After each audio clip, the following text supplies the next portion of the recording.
오늘 이 본문의 말씀은 요한복음에서 첫 번째 표적으로 나타나는 말씀입니다. 지난 수요일에도 우리가 사복음서가 존재하는 이유에 대해서 말씀을 드렸는데 한 번 더 우리 청년들도 있기에 언급해 보고자 합니다. 우리에게는 복음서가 네 가지 종류나 있습니다. 네 가지 종류가 있다라는 말은 무슨 뜻을 이야기하는 것일까요?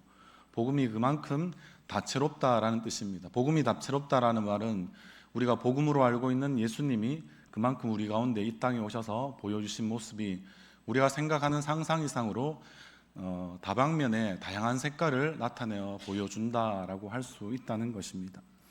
그 말씀은 결국 그래서 어떤 복음서 하나만 인정하게 되면 그것은 이단이 되는 것입니다. 특히나 이 요한복음은 좀 이렇게 외따로 떨어진 섬과 같은 복음일 수 있는데요. 왜냐하면 마태나 마가나 누가는 다 나름대로 역사적 사실을 공통적으로 가지고 있는 부분들을 우리의 좀 성경을 좀 아는 성경신학적으로 이야기하면 아마 병행 본문이라 그래서 이 본문의 이야기는 다른 본문에도 아마 다른 복음서의 본문에도 있다라는 것을 우리는 병행 본문이라고 하거든요.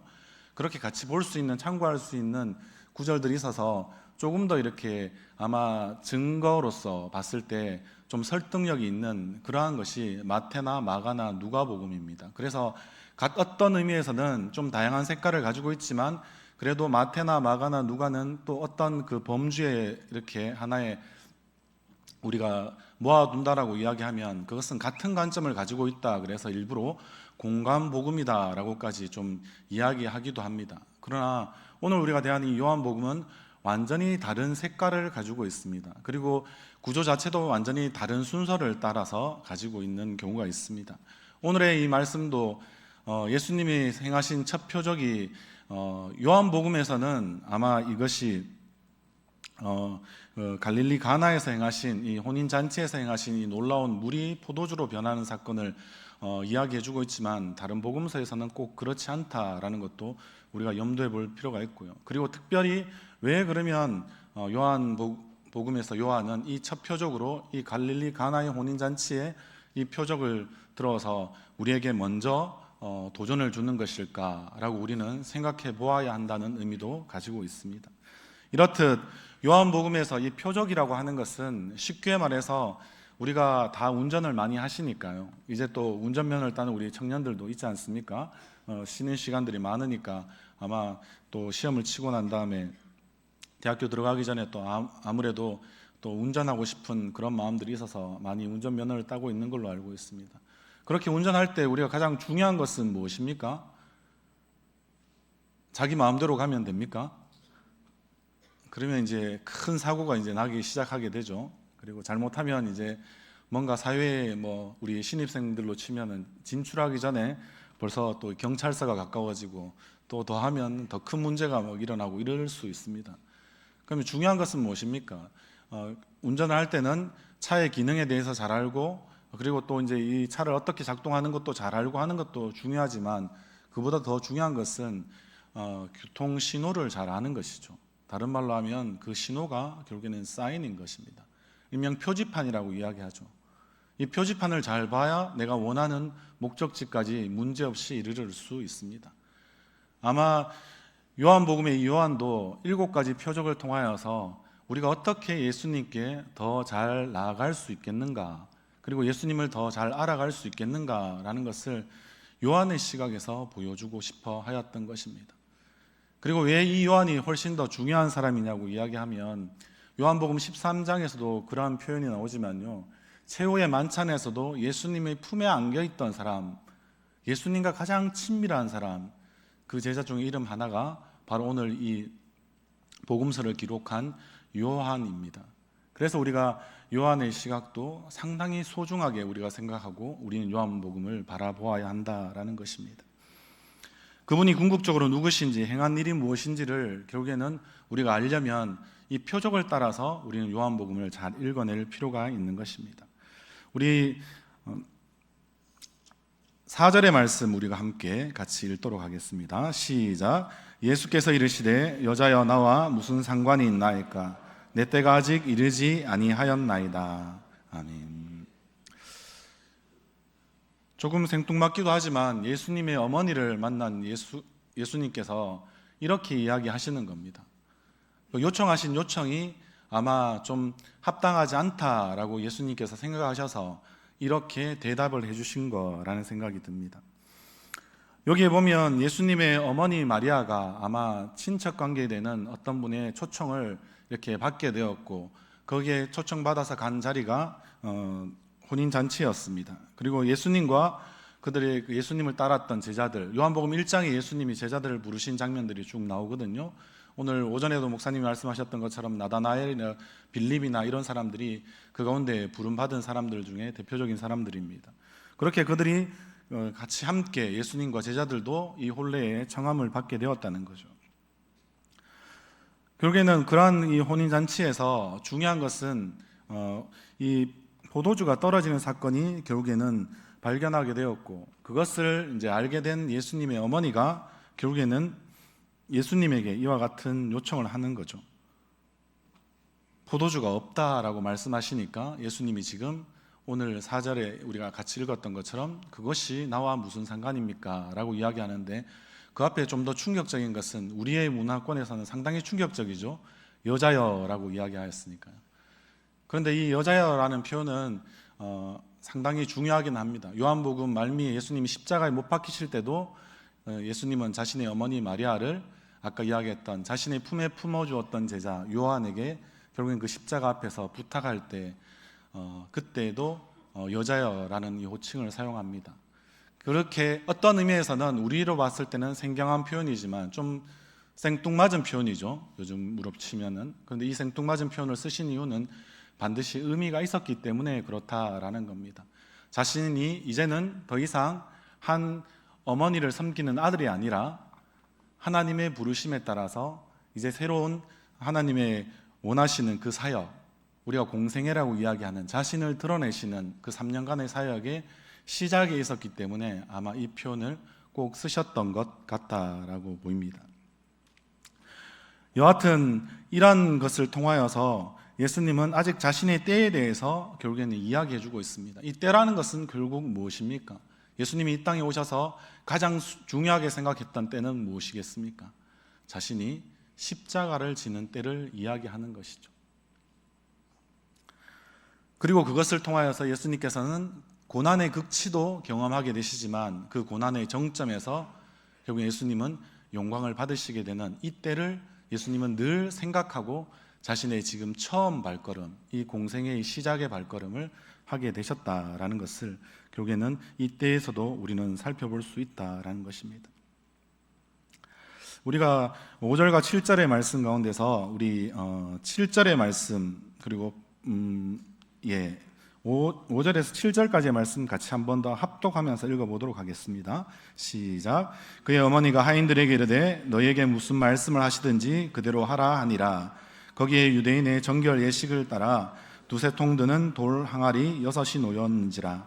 예수께서 그들에게 이르시되 항아리에 물을 채우라 하신즉 아기까지 채우니 8절에 우리 빨간 글씨로 되어 있죠. 거기까지만 읽어보겠습니다. 이제는 떠서 연회장에게 갖다 주라. 아멘. 오늘 예수님은 별로 이렇게 좀 시큰둥한, 우리로 맞으면 좀 생뚱맞은 그런 예수님의 어머니 마리아의 질문과 요구에 결국에는 반응하기 시작하십니다. 왜냐하면 예수님은 어디에서나 우리의 필요를 채워주시는 분이시기 때문에 그렇습니다. 지금 혼인잔치의 가장 중요한 필요 중에 필요가 무엇입니까? 유대인들의 이 전통에서는 혼인잔치에 포도주가 떨어진다는 것만큼 결례하는 것이 없습니다. 이 예의에 어긋나는 일, 이 어떻게 보면 굉장히 엄청난 일이죠. 그런데 그런 일이 지금 생기게 되었고 많이 당황하게 되었던 지금 혼주부터 시작해서 그 관계하는 사람들의 그러한 필요를 예수님은 채워주어야 되겠다라는 가장 기본적인 그 필요에 의해서 예수님은 움직이고 계신다라는 것입니다. 그때 어떻게 이야기합니까? 마리아는 하인들에게 너희에게 무슨 말씀을 하시든지 그대로 행하라 라고 이렇게 이야기합니다. 그런데 여기서 보면 별로 아마 이 그 말씀의 간격들을 보면 6절과 7절 이렇게 이어지는 부분들은 별로 특별히 요한이 말하고자 싶어하는 그런 핵심이 별로 해당되지 않는 그런 부분들이라고 볼 수도 있는데요. 그럼에도 불구하고 좀 지금 6절에서 7절에서 이 내용들을 좀 자세하게 이야기합니다. 그것은 무엇이냐면 거기에는 유대인들의 정결 예식을 따라서 두세 통 이렇게 아마 들어가는 그 돌 항아리 6이 있었다라고 이야기합니다.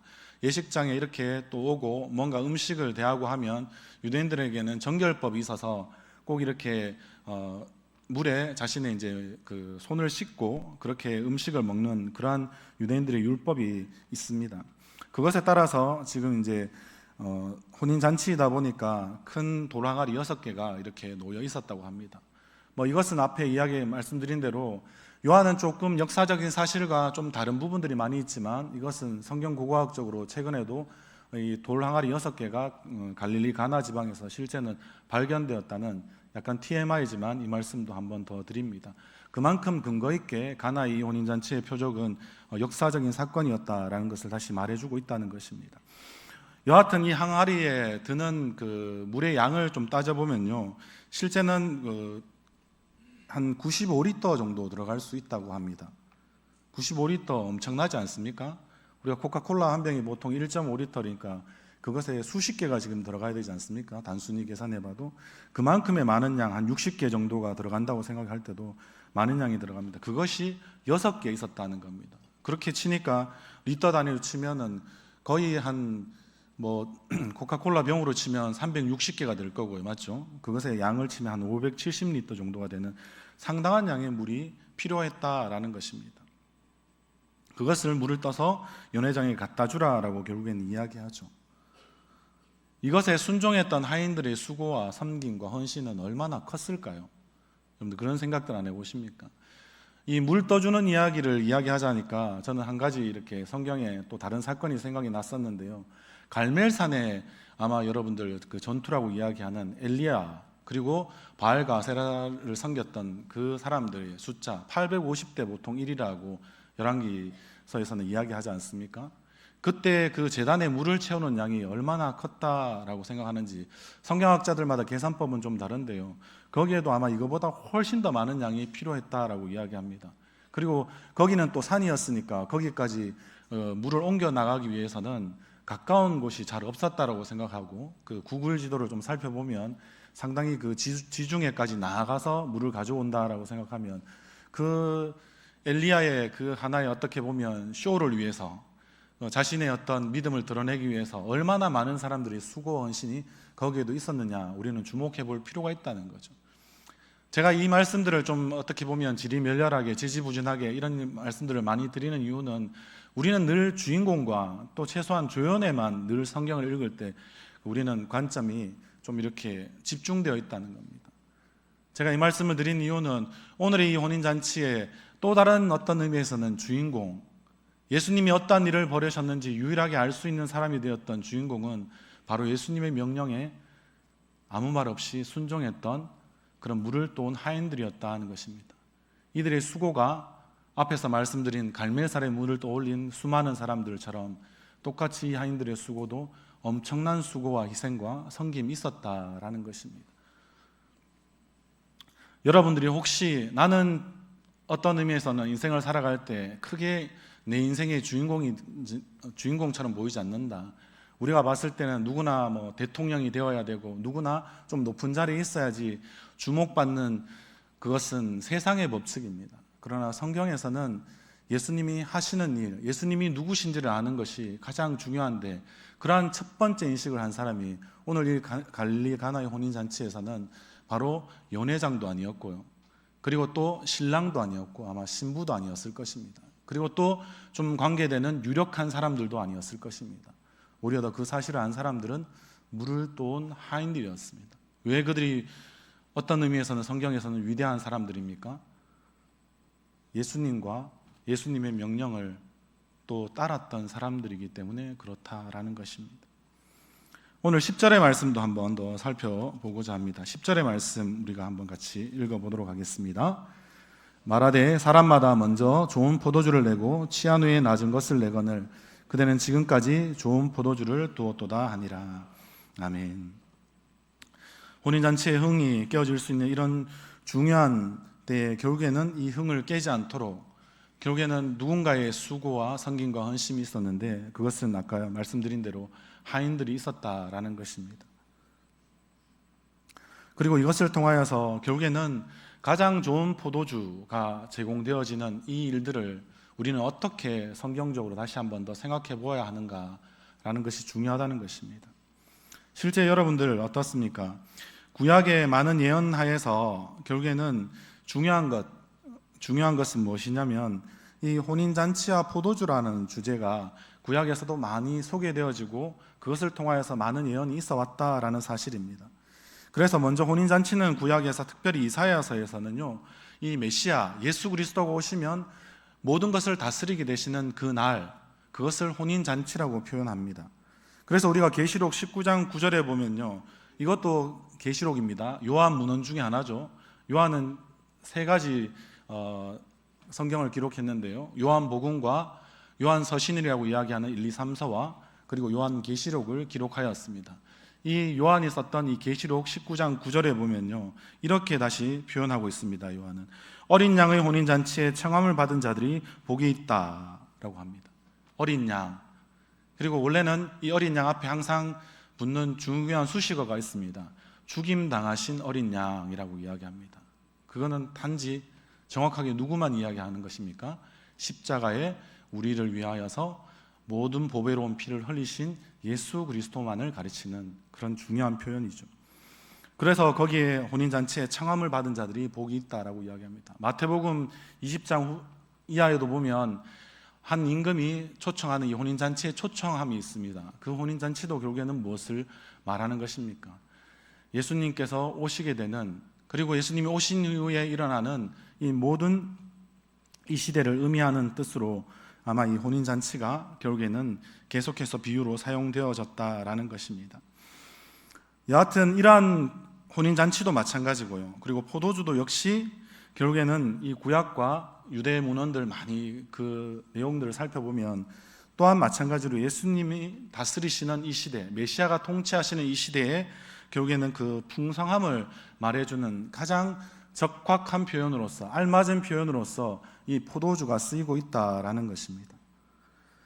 아모스 9장 13절과 14절 말씀에 보면요, 여호와 하나님께서 포로된 이스라엘을 돌이키셔서 그들로 하여금 포도원을 심게 하시고 그들이 포도주를 마실 것이다 라고 표현되어 있습니다.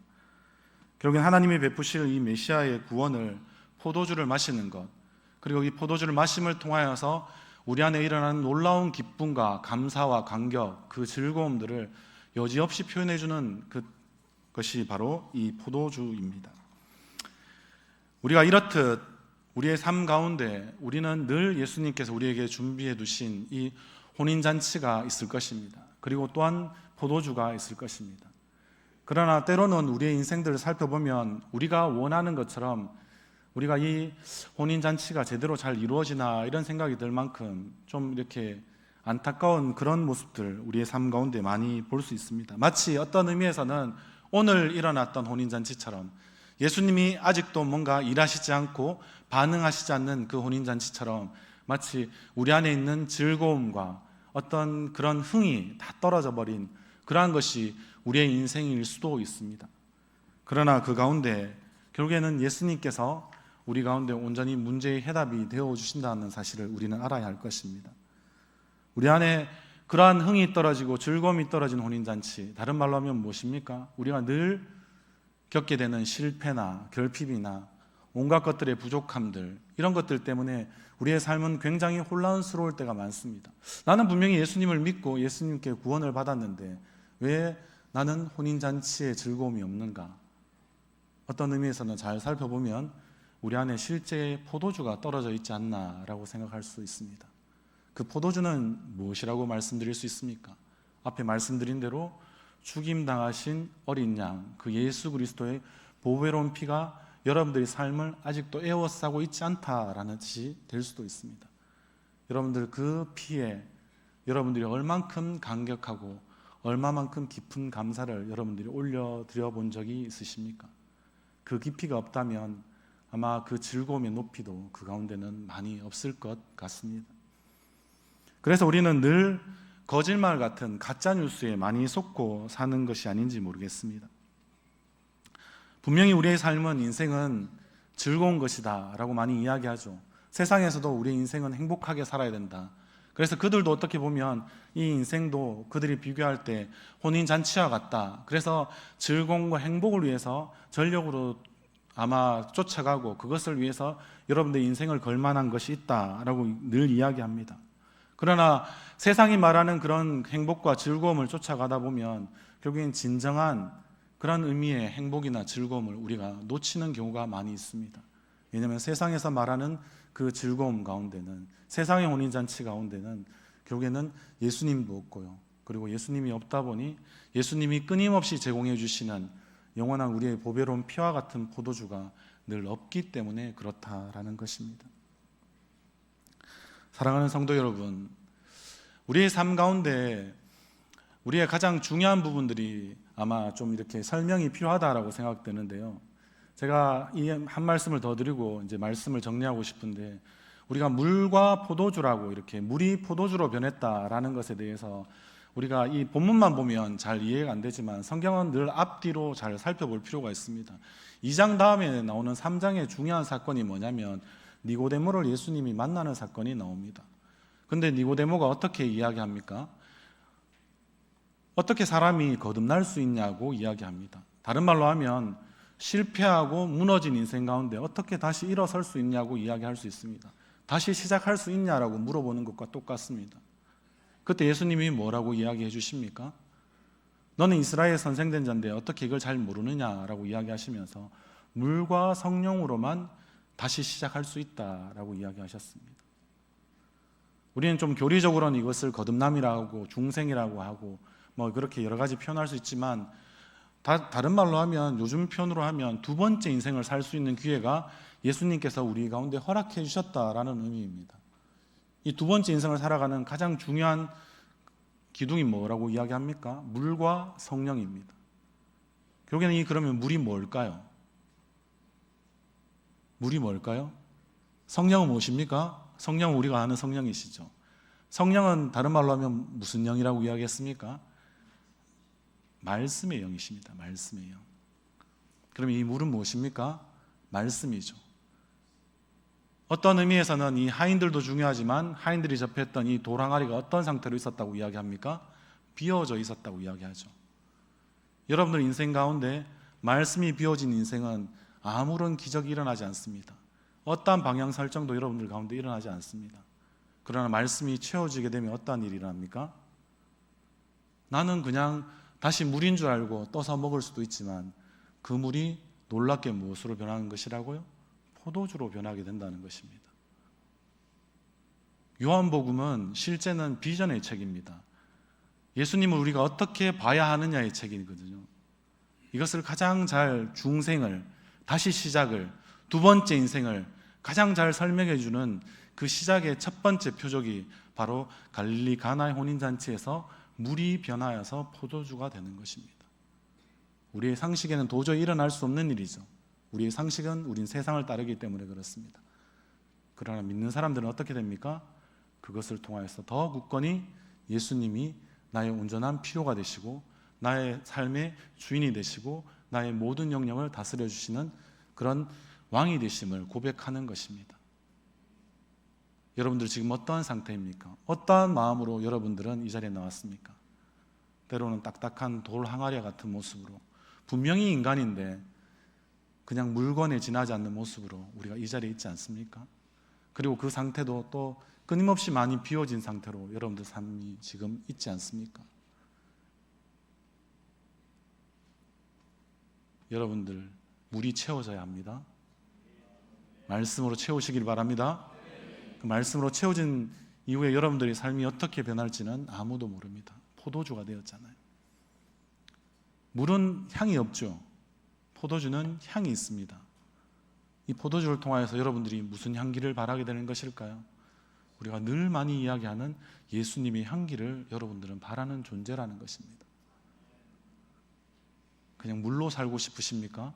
포도주로 살고 싶으십니까? 예수님은 그와 같은 놀라운 기적을 여러분들 삶 가운데 바라시는 것입니다. 우리가 이 사실들을 분명히 안다면 우리가 스스로 어떻게 하나님 앞에 나아갈 때 우리의 상태나 우리의 모습을 주님 앞에 고백해야 되는지 우리 스스로는 다 알게 될 것입니다. 나의 채워짐을 자랑하고 나의 높아짐을 자랑하는 사람들이 아니라 나의 비워짐을, 더 비우지 못하였음을 주님 앞에 고백할 수 있는 우리 성도님들 되시기 바랍니다. 그리고 그것을 통하여서 폭포수와 같이 쏟아지는 그 포도주의 은혜가 여러분들 삶 가운데 가득하시기를 바랍니다. 누가 가도 여러분들을 만나면 여러분들을 통하여서 예수님의 향기, 그 사랑의 향기를 진하게 풍겨낼 수 있는 그런 우리 성도님들 다 되시기를 바랍니다. 그와 같은 삶을 통하여서 여러분들은 예측할 수 없는 하나님의 그 놀라우신 예수 그리스도의 그 놀라운 변화의 한가운데에서 여러분들의 인생은 이제 시작인 것입니다. 제가 신입생들에게 자꾸 초점을 맞추다 보니까 신입생들 위해 신입생 아닌 분들, 우리 청년들 간에도 쌍둥이도 마치 이렇게 세대차가 느껴지듯이 막 이런 갭들이 계속 있거든요. 차이는 여전히 존재하지만 그러나 여러분들 그것을 아는 사람, 나의 비워짐이 필요하다는 사실, 빈 마음으로 오는 그런 사람들, 그리고 말씀으로만 내 삶이 가득 채워지기를 소망하는 사람들에게는 놀라운 주님의 부어주심, 충만케 하심이 있고요, 그 충만으로 끝나는 정도가 아니라 이 성령의 충만하심은 놀라운 우리가 예측하지 못하는 변화를 만들어낸다는 것입니다. 여러분들 다시 말씀드려도 나비 효과 우리는 별로 잘 생각하지 않죠. 미국이 여기에서 한국에서 쉽게 이야기하면 나비가 나비 짓을 했는데 저쪽 미국에서는 허리케인이 막 일어난다더라, 이렇게 이야기하는 나비 효과보다 더 큰 효과들이 아마 물을 포도주로 만들어내신 예수님이 우리의 삶 가운데서 우리를 삶의 변화로 이끌어 내고자 하는 그런 주님의 마음이 그 가운데 분명히 있을 것입니다. 우리가 그 마음을 알면 그 마음을 본받아낼 수 있는 그런 믿음의 사람들이 다 되시기를 바랍니다. 오늘 말씀을 마무리할 때 우리가 여기에서 보면 11절 말씀에 같이 한번 읽어보도록 하겠습니다. 예수께서 이 첫 표적을 갈릴리 가나에서 행하여 그 영광을 나타내심에 제자들이 그를 믿으니라. 아멘. 제자들이 예수님을 믿게 되었다는 거죠. 우리에게도 믿음이 부족한 사람들, 우리의 존재 자체를 송두리째 바꿔낼 수 있는 그 놀라운 믿음을 우리 가운데 더하여 주시는 분이 바로 예수님이십니다. 그것은 여러분들이 인정하든 인정하지 않든 여러분 삶 가운데 급하게 변하는 사람도 있고요, 천천히 변하는 사람도 있습니다. 그러한 차이만 있을 뿐이지 누구나 다 지금 이 자리에 계신 분들은 변화하시는 분들이고 변화하고 있는 분들이고 그러신 분인 줄 믿습니다. 그러하기에 주님께서 우리의 믿음을 이 가운데 더하여 주십니다. 우린 모두 예수님을 따르는 제자들입니다. 제자들에게 가장 중요한 핵심은 우리를 변화시켜 줄 수 있는 유일하신 분, 그분만이 우리 주님이라고 고백하는 것입니다.